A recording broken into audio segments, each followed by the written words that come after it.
What's up, guys? Subscribe to the YouTube channel for more music content from Ghana and all around the world. What should you eat?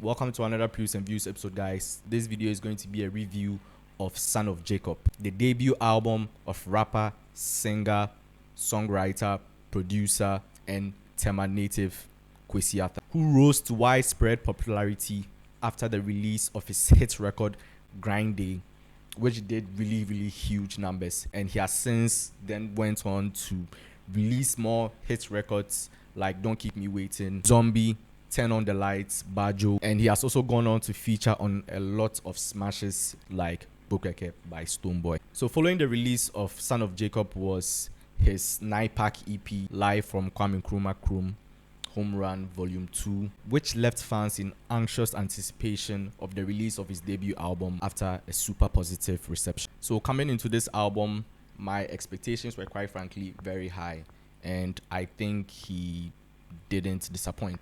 Starting off with the artist performance, a lot of fans expected a lot of rap songs to be on the album, and he did the exact opposite. But I'm not completely mad because the other songy songs that he had on the album were not bad at all. He's just talented enough to be able to slide on that kind of music. He has the voice for it, he has the tonality for it. He's a very passionate performer, and that really added to making his verses, really hit home. For the most part, you didn't get a lot of boring songs on this album. Content-wise, Kwesi has always been very authentic with his music. He has always been the motivational kind of guy. He has always had a bit of spirituality in his music. He has also had the braggadocious side of him when he needs to have that on a record. For the most part on the album, he speaks on how far he has come, the opportunity he has got where he is now, the grace of God really shining on him, not wanting to step down, not listening to what anyone has to say, believing in himself, and constantly working hard. On a track like Disturb, he basically speaks on you doing what you need to do because time no really day. On Silver Spoon, he basically speaks about where he came from. As we all know, Kwesi is from the trenches. He has always put that out. He has never shied away from where he has come from in his music, and we all know Kwesi wasn't born with a silver spoon in his mouth. On a track like Paper, you basically hear him go off from a perspective of a guy who is really trying his best. He has been grinding, pursuing his goals, his dreams, but then he's not actually seeing the fruits of his work. Him wanting to go a different path, seeing what people are doing nowadays in terms of, finding quick ways to make money and all. On a track like Toxic 2, which is one of my absolute favorite songs, it's basically a fuckboy song. The Kunle Gold and Kwesi speak from the perspective of boyfriends who are basically telling their girlfriends that, yo, I'm toxic, you for left me. The excuse that people really use when they want to break up with someone, but they don't know how to tell them that I want to break up with you. So they be like, yo, I think I'm not good for you, so I think you should break up with me, that kind of thing, because I'm a bad person. Fuckboy Tactic 101. Traumatized was a song that I felt could have been better. The song was already good, but I really felt like it could have been better because the subject matter of the song was basically traumatic experiences. The story about a little girl who was raped by the uncle and not being able to tell the parents because they wouldn't believe her, and that really leaves her traumatized for the rest of her life basically. It was a really good song, but I felt like the verse could have been a lot more deep and thoughtful. He could have put a lot more effort into the writing to make the song very big. The song just felt very surface level. He didn't really delve much into the subject matter of the song. So on that song, I didn't really feel strongly, and I hope that on future records, if he's going to delve into topics like this, he really takes his time and pen a very good verse down to really match the subject matter of the song, because these are real issues that go on around the world, and if you decide to talk about it, you need to talk about it in a way that really captivates people and pushes people to change. No Regrets, which is also one of my favorite songs on the album, he just goes off completely on everything going on. He speaks on the industry, he speaks on haters. As usual, he speaks on backstabbers. He just basically goes off on a record like that. It's a record that really imposes his stamp, his foot on the ground, that I am that guy and nobody is going to really stop me. He speaks about the music industry and the tactics people use to promote themselves. People not really putting a lot of authenticity in the release of their music. On a song like Adom, we really delve into the spiritual side of Kwesi. He really thanks God for where he's been. He feels God was the one who really got him to where he is, and he's always going to show appreciation. He also felt that from skits he had littered all over the album. A prayer from his mother, actually thanking God for where he has brought them to. The Jungle Music Part 2, at the end of that song, where dude basically speaks on waiting on the Lord and finding your strength in it. The other songs didn't really add much in terms of content for me. The rest of the songs were just vibes and inshallah. The Amapiano songs, Animal, the ones with Day on the Track, Celebrate. There were other songs that were just, it had nothing to offer in terms of content. They were just straight vibes. So from a production standpoint, you really get a lot of sounds on this album. You are getting your melodic rap songs like Drama, Jungle Music Part 2. And for Jungle Music Part 2, listening to it over and over again, I felt it has a chord progression similar to Juice WRLD's Lucid Dreams. I don't know whether it was a straight copy, but then it wasn't a bad song actually. It was still good.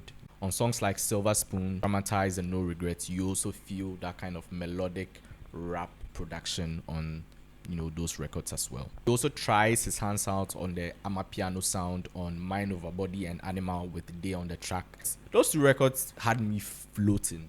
When I listen to them, it just puts me in a really deep headspace where it felt like I'm just floating across a field of roses, and the wind is just gushing all over my face. I don't know, I'm probably reaching right now, but them two tracks, absolutely amazing. They are just straight vibes, and you can just listen to that on a chill session, on a down low. He really does very well in blending the modern sound with the hip life and the high life type of sound. Most Ghanaian artists, you never really get that, maybe apart from an artist like Sarkodie, but then an artist like Sarkodie is like a once in a lifetime Ghanaian artist. We may never get someone like him again, so he's able to do all of that. A lot of other artists in Ghana are not able to combine the modern sound with the sound in the country. I really feel like if you're able to blend that sound, you can really push your music forward, and I think Kwesi really does that very well on this record. On songs like Paper, Celebrate, Toxic, and Adom, that production really feels like a combination of the current sound, which is really popping right now, and the hip life and the high life type of sound as well. The feature performances weren't bad at all. I think they all did their thing. The really standout feature performances for me were Vic Mensa, Adekunle, Big Obi Flea. I don't know what Big Homie Flea is actually. I haven't really done a lot of research to know who he is to Kwesi, but then he seems like a really cool guy. He seems like someone who could really pen a verse. I don't know. I want to hear him like give me a full verse. I liked the bars that he had at the beginning of the album with the intro song Drama. I like his bars. 10 toes, 10 toes. These niggas soft like in toes. That was really nice for me. That was I think looking back to that album, that will be one of the major highlights for me. I think he should be on a lot more records. He's kind of a good, I don't want to call him a hype man, but then having him on your music, it really makes it fun and enjoyable to listen to. Moving on to what I really didn't like about this album, for the most part, although Kwesi really shows his versatility on the album, judging by him just using different sounds, speaking about different things on the album, it really speaks to his versatility, and you can tell that he really picks up on this from Drake. Drake is one of his inspiration in terms of music making, and Drake is a really versatile artist. You can never listen to a Drake album and just hear him just straight rap. Drake will always have his melodic rap backs. He always have his fuckboy music. He always have the singy-songy type of song on it. But then Drake is a very high level artist and is able to carry himself on a lot of these records. And you need to be very good and have very good production, have very good lyrics, have a very good production style to be able to explore that type of versatility on an album. And I feel like Kwesi isn't up to that level. This is only the beginning from him. I understand he's still at the early stages of his career. He's yet to enter into really, huge stardom. And then I feel the album was a bit all over the place. It didn't have a central theme to it. It didn't have a core subject matter. And the album lacked sort of some direction to it. One song I didn't particularly like was Diamonds Dancing. That song was ass to me. I'm not gonna lie to you, cause that song just sounded like a regular NSG type of song. That album didn't give me anything. Like, I really got nothing from that song. The production was weak. The verses on it were weak. It was just a regular type of energy song that we've heard all over and over again. And I don't know, honestly, they go on give me. I could have done without it on the album. I will give this album a light 7. He did what he had to do in terms of a debut album, and making himself known that he's here to stay. He really did well in showing his versatility as an artist, and as a debut album, I felt he did well. He didn't do very well, but then he did well enough that the album wasn't totally trash. So I give it a slight 7. Tell me what you think about the album, guys. Did you like it? Did you not like it? Which songs did you like on it? Which songs were asked for you? Did you want a more rapidy rap album? Did you want a more singity sing album? Me personally, I wanted a rapidy rap album, but I'm not mad that he had the singity singy tracks on it too. And just leave a comment on what you think about the video. Like the video if you enjoyed it, and hit that subscribe button. And Charlie, I will catch you guys on the next one.